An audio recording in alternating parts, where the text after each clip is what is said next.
పార్వతీపురం మన్యం జిల్లా గుమ్మలక్ష్మీపురం మండలం కొండవాడ గ్రామం సమీపం నుండి పాలకొండ తరలిస్తున్న టేకు కలపను అటవీ అధికారులు స్వాధీనం చేసుకున్నారు.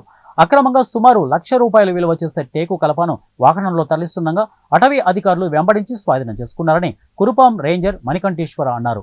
అనంతరం ఆ టేకు కలపను కురుపాం అటవీ శాఖ కార్యాలయానికి తరలించామని తెలిపారు. కేసు నమోదు చేసి దర్యాప్తు చేస్తున్నామని రేంజర్ తెలిపారు.